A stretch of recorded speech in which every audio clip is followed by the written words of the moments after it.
आप देख रहे हैं प्राइम टीवी, सच साहस सरोकार। शाम के 4 बज चुके और वक्त हो चला है प्राइम टीवी पर 4 बड़ी खबरों का। मैं हूं आपके साथ रामकृष्ण शुक्ला। शुरुआत पहली और अहम खबर के साथ। पीएम मोदी के संसदीय क्षेत्र वाराणसी के किले को बचाने के लिए भारतीय जनता पार्टी ने अपनी पूरी ताकत झोंक दी है, जिसमें केंद्रीय मंत्री अमित शाह, पीयूष गोयल और भाजपा के राष्ट्रीय अध्यक्ष जेपी नड्डा समेत कई वरिष्ठ नेताओं ने अपना डेरा जमा लिया है। वहीं कांग्रेस और सपा लगातार वाराणसी को लेकर पीएम मोदी पर हमलावर है। अपनी कई रैलियों में अखिलेश यादव वाराणसी को चूटो कहकर तंज कस रहे हैं। इन चुनावी समीकरणों के बीच वाराणसी सीट इस समय और ज्यादा हॉट होती जा रही है।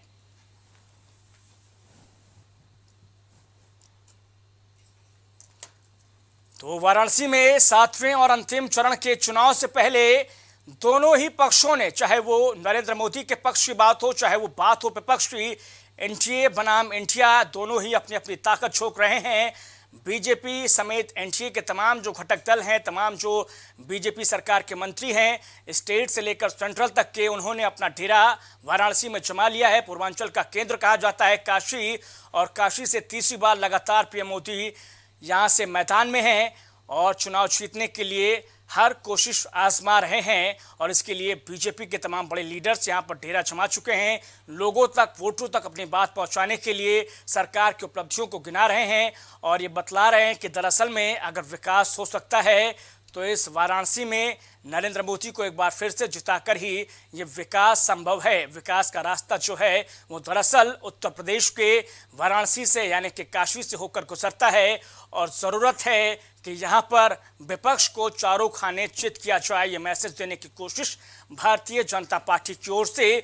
तो वहीं जिस तरीके से बीते दिनों हमने देखा कि डिम्पल यादव और प्रियंका गांधी ने यहाँ साझा रोड शो किया था, और इसके अलावा तमाम जो बड़े लीडर्स हैं, अखिलेश यादव हों जो वाराणसी को चूटो कहकर संबोधित करते रहे, और उन्होंने एक वक्त में ये कहा भी था कि 80 में से 79 लोकसभा सीटों पर उत्तर प्रदेश में वो जीत रहे हैं, लेकिन अगर कहीं लड़ाई है तो वो महज इसी चूटों में है। लेकिन आने वाले वक्त के साथ में ये लड़ाई भी जो है वो इंडिया अलायंस जीतने में कामयाब होगा।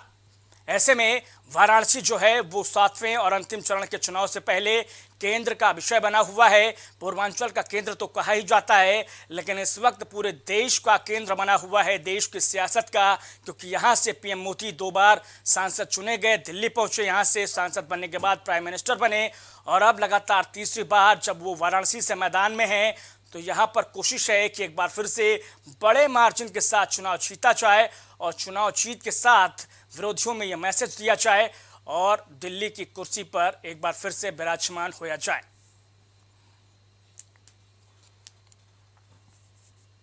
जेपी नड्डा से लेकर पीयूष गोयल, अमित शाह, ये तमाम बड़े सीनियर लीडर्स नेशनल लेवल के ये इस वक्त वाराणसी में ही मौजूद हैं। वाराणसी में पीएम मोदी बीते 13 और 14 मई को पहुंचे हुए थे। उसके बाद उन्होंने 21-22 मई को भी वो वाराणसी पहुंचे हुए थे। वैभव हमारे संवाददाता हमारे साथ जुड़े हुए हैं।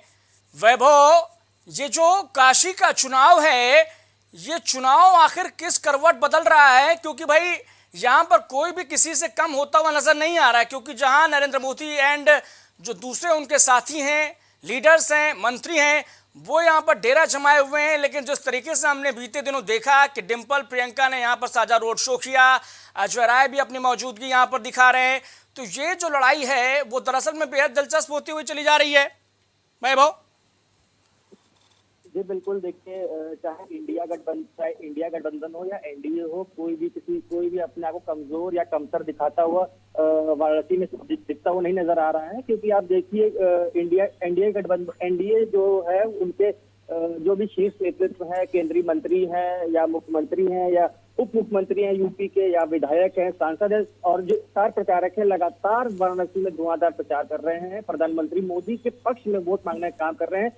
और अभी कुछ समय पहले ही जेपी नड्डा ने वहां जनसभा की थी और उन्होंने 10 लाख पार का जो उन्होंने वहां नारा दिया था कि, और मुख्यमंत्री योगी आदित्यनाथ ने भी 10 लाख पार का जो वहां नारा दिया था कि प्रधानमंत्री मोदी को वाराणसी से 10 लाख पार का मतदान दिलाते हुए उन्होंने जनता से अपील की थी कि प्रधानमंत्री मोदी को वाराणसी से सांसद चुनने का एक कहा था। जी वैभव, जिस तरीके से हमने रिपोर्ट्स देखी, वहाँ के वोटरों को हमने अभी तक के सुना, तो उनका कहना है कि दरअसल में वहाँ मुद्दे जो हैं वो मुद्दा केवल एक है और वो मुद्दा है नरेंद्र मोदी का। तो क्या नरेंद्र मोदी का चेहरा देखकर यहाँ पर वोटर वोट डालने के लिए पहुंचेगा, या कहीं ना कहीं विपक्ष जो है वो महंगाई, बेरोजगारी और शिक्षा, स्वास्थ्य के मुद्दे को कहीं ना कहीं भुनाने में कामयाब होता हुआ नजर आएगा? देखिए, विपक्ष जो है लगातार महंगाई, बेरोजगारी को एक मुद्दा बनाते हुए नजर आ रहा है। वो पूरे लोकसभा चुनाव में नजर आ रहा है। केवल आप एक स्पेसिफिक वाराणसी सीट पर नहीं बोल सकते हैं, पर हाँ, जो वाराणसी सीट है वो कहीं ना कहीं प्रधानमंत्री मोदी के चेहरे पे वोट देती हुई नजर आएगी। और इसका आप सबूत ये देख सकते हैं कि जो इंडिया गठबंधन है, उनके जो इंडिया गठबंधन के जो साथी हैं अखिलेश यादव, उन्होंने कहीं ना कहीं वाराणसी सीट से पीछा करते हुए उन्होंने पहले ही कह दिया है कि जो लड़ाई है वो सीटों में नहीं हो पाएगी हमसे, और जो बची हुई 79 सीटें उनमें हो सकती है। तो कहीं ना कहीं उन्होंने पहले ही अपने हाथ ऊपर खड़े कर दिए हैं कि वहां से हमसे नहीं हो पाएगा, और जो सीटें वहां पे हम लड़ सकते हैं। और जो लगातार वहां पे लड़ाई चल रही है, जो लगातार धुआंधार प्रचार चल रहा है, वो इंडिया बनाम एनडीए का चल रहा है। और अभी आपने कुछ समय पहले देखा था कि वहां पे अजय राय और प्रियंका जी। गांधी और डिम्पल यादव ने जनसभा की थी, जिसमें भारी संख्या में जनसैलाब उमड़ा था। पर जो वहाँ जो वोटिंग, जो वहाँ की जनता है, वो कहीं ना कहीं जो वोट है वो कहते हैं प्रधानमंत्री मोदी और धर्म और जो अन्य मुद्दे हैं उनको देते हुए कहीं ना कहीं सामने आएगी। क्योंकि बीजेपी कहीं ना कहीं वहां पे जो राम मंदिर का मुद्दा है उसको कहीं ना कहीं गर्म करते हुए फिर से कहते हैं वैभव, वोट माँ मांगने का काम गंगा कर ने रही है। मुझे बुलाया है, और इस बार भी देखिए मोदी यही राग जो है अलाप रहे हैं कि माँ गंगा ने मुझे बुलाया और इसीलिए मैं आया हूँ काशी में। लेकिन काशी को क्योटो बनाने की जो बात कही गई थी 2014 में, यानी कि 10 साल पहले, आखिर कितनी बदल गई काशी की तस्वीर? क्या क्योटो बन गया क्या? देखिए, 2014 में भी नरेंद्र मोदी ने कहा था कि माँ गंगा ने मुझको बुलाया है। इसी के तर्ज में इस बार से 2024 में फिर प्रधानमंत्री मोदी ने कहा है कि माँ गंगा ने मुझे बुलाया है। तो कहीं ना कहीं ये सिंपैथी कार्ड खेलते हुए कहा गया है। और जैसा कि आपने कहा कि क्या क्योटो कहते हैं वाराणसी बना है, तो मैं आपको बता दूं, कहीं ना कहीं अभी जो कुछ समय पहले जो बरसात का मौसम गया था, आपने वहां पे देखा होगा, कहीं ना कहीं विपक्ष ने लगातार उस खबर को ट्वीट किया था कि वहां पे भारी जल भराव होता हुआ नजर आ रहा जी। है। और अन्य मुद्दे जो है वहां पे जो है कहीं ना कहीं वो दिक्कत खड़े करते हुए नजर आएंगे। पर जो वोट है वो जी। कहीं ना कहीं प्रधानमंत्री मोदी के चेहरे पर देता हुआ सामने आएगा। ठीक है वैभव, बहुत धन्यवाद।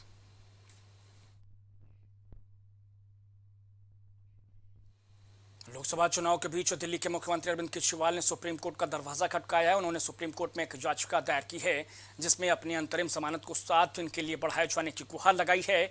इसके लिए उन्होंने अपनी सेहत का हवाला दिया है। तो अरविंद केजरीवाल को 10 मई को बेल मिली थी तिहाड़ जेल से। सुप्रीम कोर्ट ने उन्हें बेल दी थी 21 दिनों के लिए, यानी कि 1 जून को आखिरी चरण के मतदान के बाद उन्हें दोबारा 2 जून को सरेंडर करना था। लेकिन उससे पहले अब अंतरिम जमानत को 7 दिन बढ़ाए जाने की गुहार लगाई गई है। याचिका के जरिए सुप्रीम कोर्ट में अरविंद केजरीवाल ने ये याचिका दायर की है कि मेरा स्वास्थ्य खराब है, और इसी का हवाला देते हुए उन्होंने 7 दिनों तक अंतरिम जमानत को बढ़ाए जाने की याचिका सुप्रीम कोर्ट में दायर की है।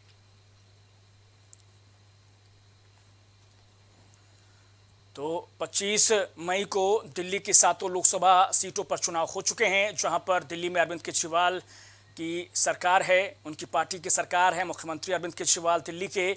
और वहीं 1 जून को पंजाब की 13 लोकसभा सीटों पर वोटिंग होनी है, और उसके बाद उन्हें 2 जून को सरेंडर करना है।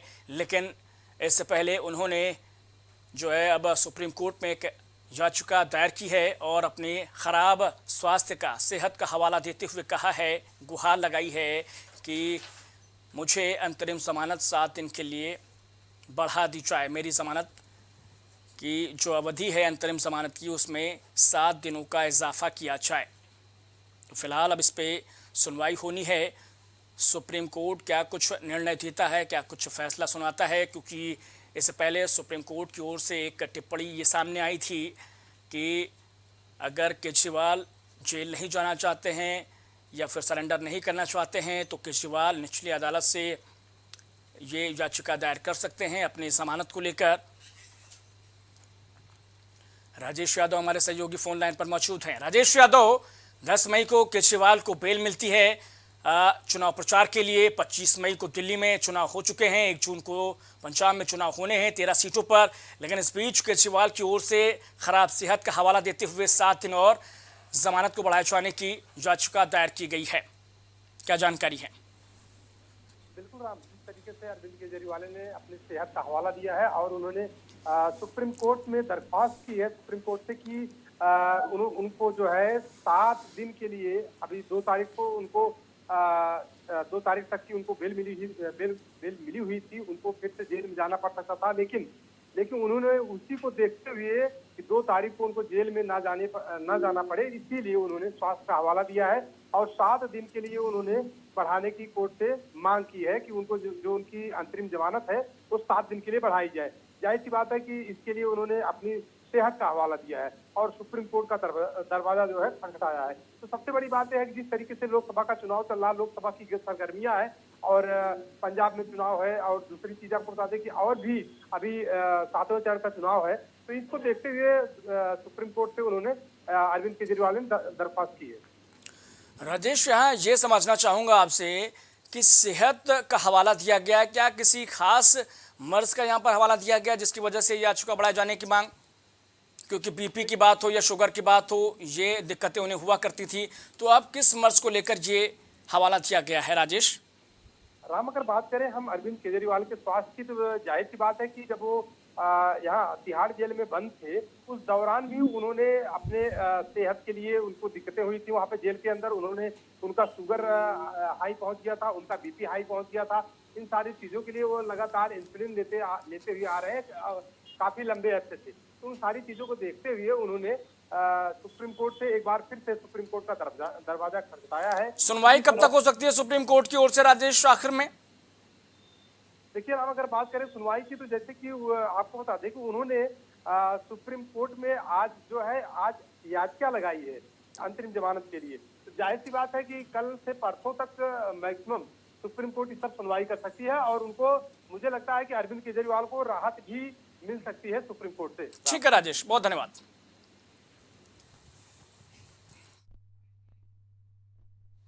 लोकसभा चुनाव के प्रचार के बीच समाजवादी पार्टी के अध्यक्ष अखिलेश यादव ने आज गाजीपुर में जनसभा की और लोगों को संबोधित करते हुए उन्होंने कहा कि अफजाल अंसारी को चुनाव जिताना। इस दौरान उन्होंने विपक्ष पर जमकर निशाना साधा और साथ ही साथ उन्होंने आड़े हाथ लेते हुए भारतीय जनता पार्टी और बड़े लीडर्स को कहा है कि इस बार अफजाल अंसारी को दोबारा से गाजीपुर से जिताना है।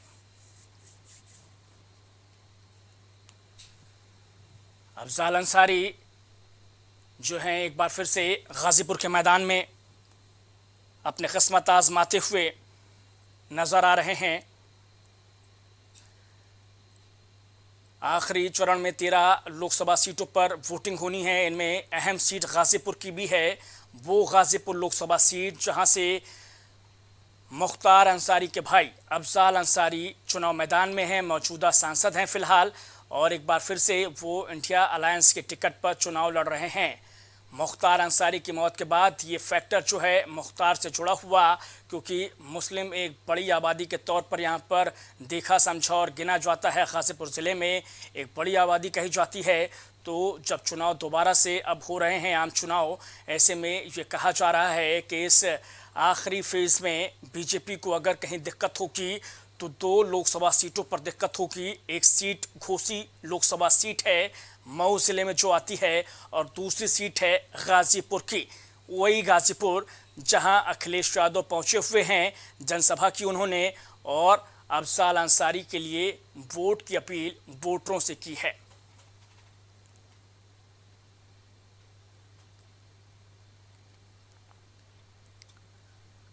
अंसारी फैक्टर बहुत ज़्यादा अहम इस सीट पर भी, क्योंकि ऐन चुनाव से पहले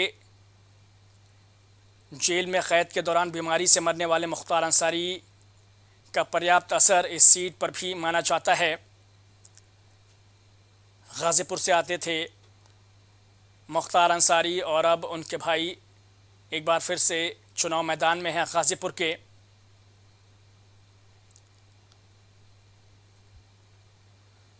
मुख्तार अंसारी की मौत के बाद एक सहानुभूति फैक्टर जो है वो भी काम कर सकता है। मुस्लिम वोटरों के बीच में अच्छी खासी तादाद मुस्लिम वोटरों की मानी जाती है।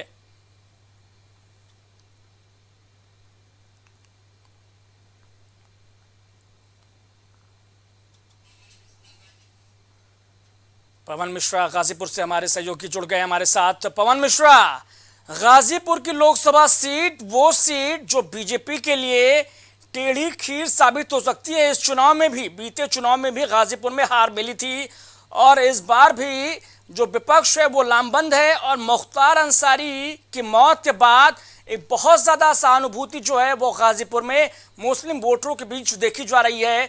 अफजाल अंसारी के बीच में किस तरीके का मुकाबला और कैसी रहने वाली है लड़ाई? पवन मिश्रा, बिल्कुल बता दें कि पिछले दिनों यानी 25 तारीख को पीएम नरेंद्र मोदी ने भाजपा के प्रत्याशी पारसनाथ राय के लिए एक चुनावी जनसभा की थी, जिसमें दर्शकों का उत्साह देखा गया था। लेकिन वहीं आज अखिलेश यादव सपा के प्रत्याशी अफजाल अंसारी के लिए आज चुनावी जनसभा किए थे। आपको हम बताते चलें कि अगर हम 2014 की इलेक्शन की बात करें तो उस समय भाजपा सपा बसपा अलग अलग चुनाव लड़ी थी, जिसमें भाजपा के मनोज सिन्हा ने सपा को हराते हुए चुनाव जीता था। लेकिन हम फिर बात करते हैं 2019 के इलेक्शन की, तो उसमें सपा और बसपा का गठबंधन था। तो ऐसे में अफजाल अंसारी ने दोबारा मनोज सिन्हा को भारी मतों से 2019 में इलेक्शन हराया था। लेकिन अगर हम बात करें 2024 के इलेक्शन की, तो फिर से हमें 2014 वाली स्थिति देखने को मिल रही है। कारण ये फिर से भाजपा सपा और बसपा अलग अलग चुनाव लड़ रही है। तो कहना यह है कि ये गाजीपुर में इस बार जो मुकाबला होना है वो त्रिकोणीय मुकाबला होगा। लेकिन जो हम आपको बताते चले, लेकिन जो असली लड़ाई रहेगी वो भाजपा और सपा के बीच ही रहेगी। देखिए पवन मिश्रा, यहाँ से पारसनाथ राय बीजेपी के टिकट पर मैदान में है। मनोज सिन्हा बीते चुनाव में हार गए थे अफजाल अंसारी से। यहाँ एक बड़ी आबादी जो है वो भूमिहार ब्राह्मणों की भी मानी जाती है, भूमिहार समुदाय की मानी जाती है। राय साहब को टिकट देकर बीजेपी ने कहीं ना कहीं वही कार्ड खेलने की कोशिश की है।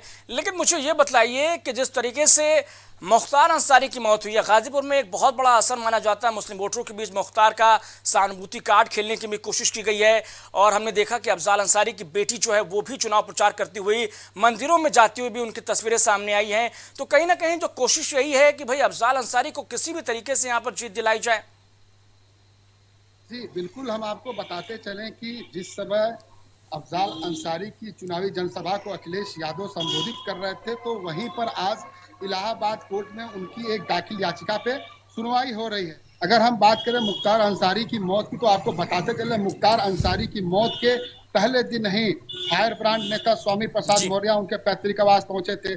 उसके ठीक रात में ही ओवैसी भी पहुंचे थे शोक संवेदना व्यक्त करने। और पूर्वांचल की राजनीति में अंसारी बंधु काफी अहम माने जाते हैं। कारण यह है कि वो जिस चुनाव में अगर हम बात करें, वो चुनाव चाहे ब्लॉक प्रमुख का हो, जिला पंचायत का हो, विधायक का हो या सांसदी का हो, अंसारी बंधु जिस किसी प्रत्याशी पर हाथ रखते थे या उनका प्रचार करते थे, वो कहीं न कहीं सामने वाली पार्टी का विरोधी होता था, लेकिन उनकी जीत सुनिश्चित होती थी। लेकिन इस बार मुख्तार अंसारी के न रहने से पहली बार अफजाल अंसारी चुनाव लड़ रहे हैं। तो कहीं न कहीं एक तरफ सहानुभूति भी है, तो कहीं न कहीं उनको ये लगता है कि इस मुख्तार नहीं है तो इसका भी कुछ ना कुछ उनके ऊपर असर पड़ेगा, यानी पॉजिटिव नेगेटिव दोनों असर पड़ सकता है। बात कर लेते हैं कृष्णानंद राय हत्याकांड में जिस तरीके से 4 साल की सजा सुनाई गई है और इसको चुनौती दे रहे हैं, आज जो सुनवाई भी हुई है, क्या कुछ वहां से निकल कर आ सकता है? क्योंकि यहाँ पर प्लान भी अफजाल अंसारी के पास में है, क्योंकि 2 सेट्स लिए गए थे नामांकन के। अगर वो चुनाव नहीं लड़ पाते हैं, कोर्ट की ओर से ऐसा फैसला आता तो उनकी बेटी चुनाव लड़ सकती हैं। फिलहाल कोर्ट में क्या कुछ सुनवाई चल रही है अंदर, क्या कुछ जानकारी आ पा रही है क्या पवन? जी बिल्कुल, हम आपको बताते चलें कि अफजाल अंसारी ने 3 सीटों में नामांकन किया था और उनकी बेटी ने 2 सीटों में नामांकन किया था। लेकिन फाइनली डिसीजन सपा सुप्रीमो ने अफजाल अंसारी का ही नामांकन फाइनल किया और नुसरत का नामांकन हट गया। लेकिन फिर भी वो निर्दल प्रत्याशी हैं, तो ऐसे में जो सपा का प्रत्याशी है वो अफजाल अंसारी हैं। और हम बात करते हैं उनके सुनवाई की, तो लगातार उनको डेट पे डेट मिल रही है और आज भी इलाहाबाद हाई कोर्ट में सुनवाई है। और जो भी उसमें स्टेटस आएंगे, हम आपको फिर से बताएंगे। ठीक है पवन मिश्रा, बहुत धन्यवाद। आप नजर बनाए रखिए इलाहाबाद हाईकोर्ट में जिस तरीके से सुनवाई चल रही है कृष्णानंद राय हत्याकांड में निचली अदालत में 4 साल की सजा सुनाई गई है अफजाल अंसारी को, और उसी को चुनौती देते हुए अफजाल अंसारी पक्ष जो है वो इलाहाबाद हाईकोर्ट पहुंचा हुआ है। आज सुनवाई चल रही है। अगर कोर्ट की ओर से ऐसा आदेश आता है कि वो चुनाव नहीं लड़ पाते हैं तो उनकी बेटी जो है वो चुनाव मैदान में उतर सकती है आखिरी वक्त में, क्योंकि 3 सेट में नामांकन दाखिल किया है अफजाल अंसारी ने, तो वहीं 2 सेट्स खरीदे गए उनकी बेटी के जरिए। स्वाति मालीवाल से मारपीट केस में आज जो केजरीवाल के पीए विभव कुमार की जमानत याचिका 32 हजारी कोर्ट में सुनवाई हुई है। बताते हैं कि विभव ने 25 मई को कोर्ट में याचिका लगाई थी और सुनवाई के दौरान स्वाति भी कोर्ट में मौजूद रहीं। विभव के वकील हरिहरन ने सुनवाई के दौरान कहा कि पुराने जमाने में ऐसे आरोप कौरवों पर लगे थे जिन्होंने द्रौपदी का चीरहरण किया था। स्वाति ने ये एफआईआर पूरी प्लानिंग करके 3 दिन बाद दर्ज कराई है। वहीं अपने खिलाफ वकील की ये दलीलें सुनकर स्वाति मालीवाल कोर्ट रूम में ही रो पड़ी और स्वाति ने कोर्ट को बताया कि विभव कोई आम आदमी नहीं है बल्कि वो मंत्रियों को मिलने वाली सुविधाएं इस्तेमाल करता है। फिलहाल कोर्ट ने जमानत याचिका पर अपना फैसला सुरक्षित रख लिया है।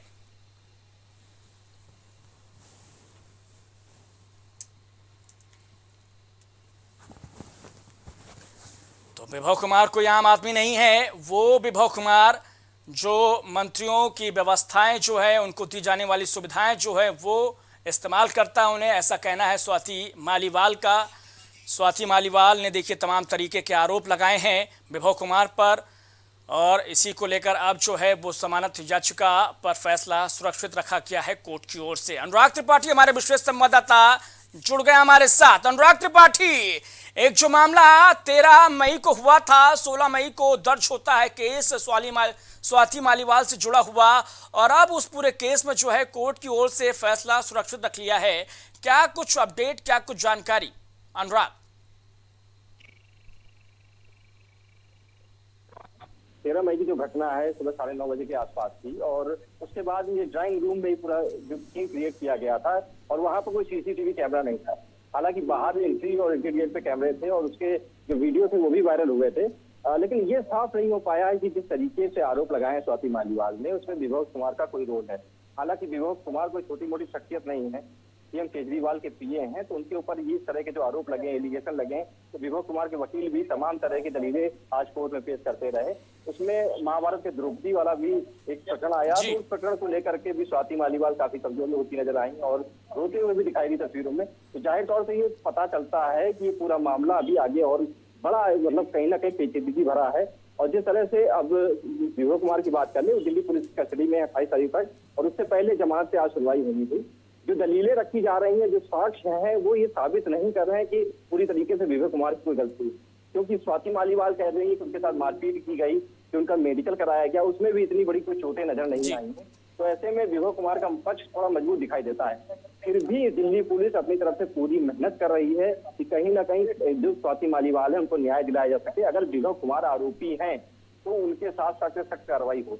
लेकिन अभी अनुराग, मुझे एक चीज ये बताइएगा कि इस पूरे मामले में जमानत पर फैसला सुरक्षित रखा गया कोर्ट की ओर से, लेकिन जिस तरीके से स्वाति मालीवाल के मुद्दे को महिला का मुद्दा बनाकर बीजेपी ने भुनाने की कोशिश की दिल्ली लोकसभा चुनाव में 7 सीटों पर, और अब भुनाने की कोशिश जो है वो पंजाब की 13 लोकसभा सीटों पर भी की जा रही है बीजेपी की ओर से, कितनी कामयाबी आपको लगता है कि दिल्ली के लोकसभा की सीटों पर मिली होगी या फिर आने वाले पंजाब की सीटों पर मिल सकती है बीजेपी को, या नुकसान हो सकता है केजरीवाल एंड पार्टी को? अनुराग, देखिए राजनीतिक रूप से आप देखेंगे राम, तो काफी कुछ इसमें पेचीदगियां आपको नजर आएंगी। सबसे बड़ी बात है कि पंजाब में चुनाव होना है 1 जून को और उसको लेकर के ही तमाम रस्साकसी चल रही थी। केजरीवाल बड़ी मुश्किल से जेल से बाहर आए और उनकी जो जमानत है वो भी 1 जून तक की है, चुनाव के दिन तक है। तो साफ तौर से उनके पास जो प्रचार करने का वक्त था तो था, लेकिन बीजेपी को एक बैठे बिठाए मौका मिल गया। जिस तरीके से स्वाति मालीवाल के साथ मारपीट का एक वीडियो सामने आए, जिस तरह से वो बाहर आई, उन्होंने कहा चिल्ला चिल्ला के कि मेरे साथ मैं मिलने गई थी सीएम केजरीवाल से, मैं राज्यसभा की सांसद हूं और मेरे साथ जिस तरह का बर्ताव उनके पीए ने किया है वो कहीं से भी बर्दाश्त करने वाला नहीं।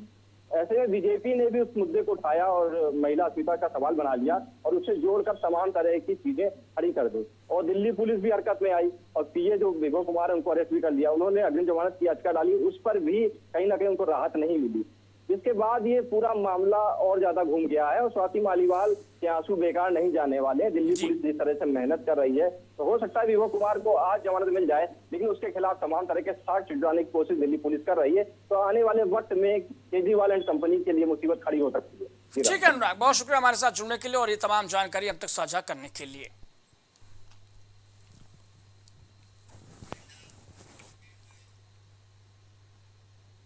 तो फिलहाल के लिए प्राइम टीवी पर इतना ही, इस बुलेटिन में इतना ही, लेकिन बने रहिए प्राइम टीवी के साथ।